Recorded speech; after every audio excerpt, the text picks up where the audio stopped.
Kia ora. You must be here for the microscope tutorial. Welcome. Well, we might as well get started on how to carry them. You might have noticed I've carried this in a particular way. You'll see that I've held this microscope in a particular manner. I have grabbed the arm of the microscope and I put a hand under the base. They are quite heavy, so be careful. So when you're sent to gather one, always hold them like this. If there is a cover on top, take that off first so you've got a clear and tight grip on the microscope. Right, next steps. Right, so the next steps for setting up our microscope are as follows. The first thing we want to do is unravel the electric cord. Now we need to do this nice and carefully, making sure we don't knock any of the components of our microscope.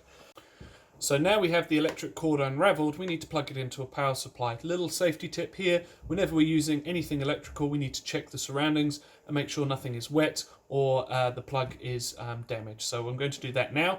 You'll have a plug in the wall opposite you. I've got one just down here where I'm doing this video, so I'll just plug that in now. Okay, now I'm going to go over some of the components of our microscope. Here you'll see the eyepiece. This is the ocular lens, and this is where we will be looking down to see what we're trying to magnify. Then we have this large bit here. This is the body tube, and following that we have this rotating piece here.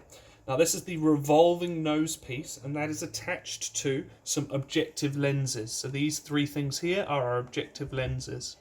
Now here's an important step. We need to make sure that our microscope is set to the shortest and usually the roundest objective lens before we start doing anything. So you can see I've set that up there. The bit that you hold is called the arm, and then we have this bit here that is called the stage. We've got the stage clips. They're really important for securing our slides to the stage to look at. And then we have this spinning bit. You can't quite see it, so I'm just going to show you underneath. This bit here is called the diaphragm, and that rotates around and controls the amount of light we let into the microscope. We then have two adjusting parts. This one is called the coarse focus, and you'll see that moves the stage quite a bit.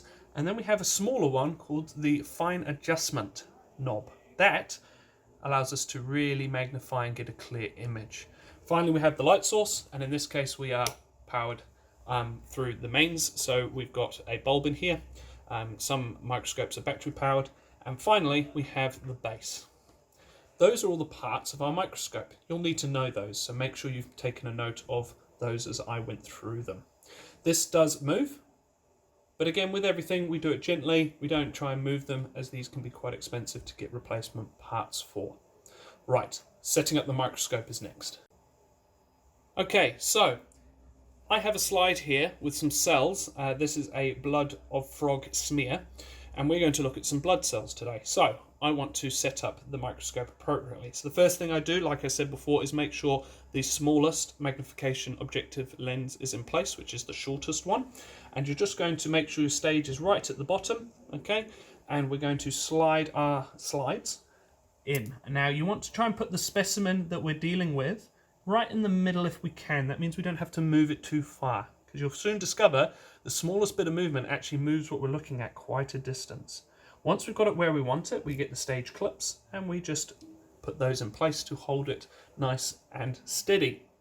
Now, I'm going to not look down this. I'm actually going to use a camera, and that will allow me to put up in this corner here what I would be seeing and what you would be looking for. So I'm just going to set that up now. Okay, so now I've got the camera set up, I'm going to teach you how we focus our microscope. Now, the important thing to remember is we never want the slides to be touching our objective lenses, so we've always got to be very aware of that. So the first thing we do while we're looking at our down our eyepiece is we need to try and get a rough idea of what we're looking at. And it's easier to do that with the smallest magnification, so the thing that doesn't magnify our cells as much. So what we do is, we know the stage is right at the bottom, so we take our coarse adjustment and we start winding that up. And you'll start to see in that video in the corner, things start to change. There you go, you can see some things starting to happen. And we go through until we see something like this.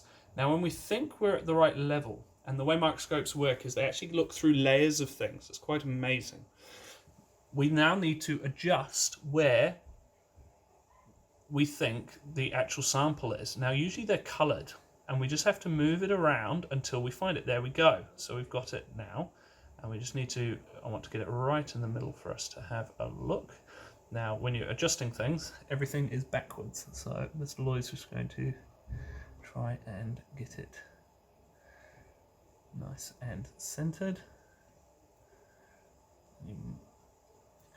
There we go. Okay, once you think you're seeing something, again, you can course adjust a little bit to the level where you think it is, and then we use our fine adjustment to really sharpen the image, which you can see there.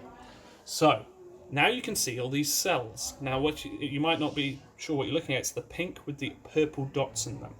That's what we're looking at. Now the next stage is to go to a more magnified objective lens, which is this yellow ringed one here. So we switch that out, sure that's slotted into place. Once it's in place, again we start with our coarse focus, and we should just need to make only a few little adjustments, as you can see here, and there we are. You can see quite magnified there. And in this picture you can see two cells, the one that's quite elongated and the circular one on the right hand side there. That actually you can even see some of the other organelles within that cell. So we can't actually use this objective lens because it's an oil immersion technique that you don't need to know until senior level. So we're not going to use this one, and we also don't want to put that one in place to try it, because you'll scratch this lens because it's going to be too close to this and it needs a layer of oil to be able to see. So we don't want to be using this one, and it's usually got a blue ring around it. Okay, and there you have it. You have managed to magnify something that you would not be able to see with the naked eye. We do have these other microscopes available. They do not have a fine focus, but they still work just as well. And you might even get to try using the camera. So hopefully that all makes sense and you get to try it yourself. And the final part of our microscope tutorial is how to make your own slides. Now you probably have to make a slide in class of either your cheek cell or a plant cell, usually an onion cell. Now, to do this, you need a clean microscope slide and a clean cover slip. Now, these are quite hard to see, but if you can't believe me, it is there. Once you have your clean microscope slide, you need to carefully place your sample into the middle of the slide. Now, usually it's very hard to see things under a microscope unless they're stained. So you'll be given a stain by your teacher, in this case iodine, and you need to place a tiny drop on top of your sample. Make sure not to touch it so we don't contaminate the dropper. And you should have a blob on top of your sample, and that'll start to stain the things we're trying to look at. The next thing you need to do is place the cover slip on so we don't get the stain or the sample onto the microscope. To do that, you place one edge down first, get you right centered and things, so one edge down first, and you just carefully drop it down onto the slide, and you'll see, if I get it into the camera, it flatten out the entire sample. Now you may have put slightly too big a drop of stain on, and it might start coming out the sides. So that's where we grab a bit of paper towel and we just touch the edges of the slides, and it will suck any excess out that we might have. Being careful not to move it too much, just in case we move the sample. And there you have a perfectly stained slide that you can look at under your microscope. So remember, you need a cover slip and a clean microscope slide. You need to get your sample from your teacher, either an onion cell or cheek cell, and you need your stain. Don't need too much of anything, otherwise you create a bit of a mess. Once you're finished with your slide, you need to put it in the appropriate place. There will usually be a container for both the slides and the cover slips separately. So make sure you dispose of them safely. Now it is glass, so if you do accidentally break something, just inform your teacher so we can clean it up properly and make sure there's no broken glass around. Awesome. Thanks for listening. If you've got any questions,